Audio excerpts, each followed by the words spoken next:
નમસ્કાર મિત્રો, હું છું શૈલેષ પરમાર। આપણે ગાંધીનગરમાં રાધેસણ ગામમાં આવે છે ધોળેશ્વર મહાદેવ મંદિરે। તો આ મંદિરનું રહસ્ય એ છે કે મહાભારતમાં જોડાયેલું છે।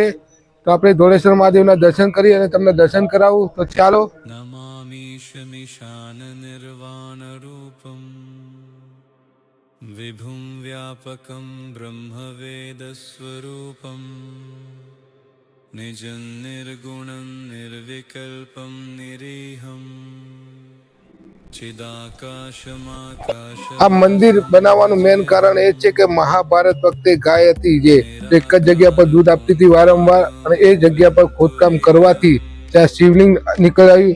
શિવલિંગ નીકળ્યા પછી એ મંદિર બનાવવામાં આવ્યું છે। તો ચાલો મંદિરે દર્શન કરવા જઈએ આપણે।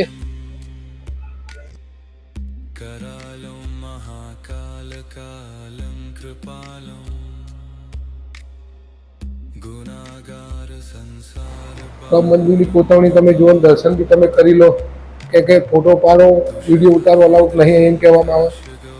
गौरंगभीरं मनोभूत कोटि प्रभा श्री शरीरं તો એની કોતરણીઓ અદ્ભુત કોતરણીઓ છે, તમે જોઈ શકો છો। कल्लोलिनी चारुगंगा लसद्भाल बालेन्दुकण्ठ તો ધોળેશ્વર મહાદેવના દર્શન કરીને આપણે નીકળી છે બહાર। બી બહુ સરસ બનાવ્યું છે, પણ આજ પગ બહુ પડશે, તડકો બહુ છે તો ભાગવું પડશે, આપણે પગ ભરે છે।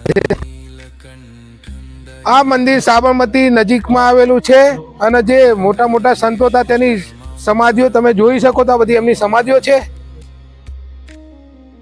प्रियं शङ्करं सर्वनाथं भजामि प्रचण्डं प्रकृष्टं प्रगल्भं परेशम्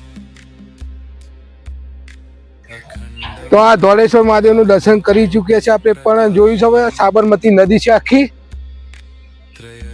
અને સામે દેખાય છે ગિફ્ટ સિટી છે। भजेऽहं भवानीपतिं અને ચારે બાજુ નદીના કારણે ઠંડકનું વાતાવરણ રહી શકે છે, તમે જુઓ। कलातीत कल्याण તો આ પ્રાચીન ધાર્મિક સ્થળોના તમે વિડીયો જોવા માંગતા હોય, દર્શન કરવા માંગતા હોય તો મારી ચેનલને સબસ્ક્રાઈબ કરો, લાઈક કરજો અને કોમેન્ટ કરવાનું ભૂલતા નહીં। કોમેન્ટમાં હર હર ભોળેનાથ લખવાનું જરૂર કરજો। ચલો નેક્સ્ટ વિડીયોમાં મળીશું।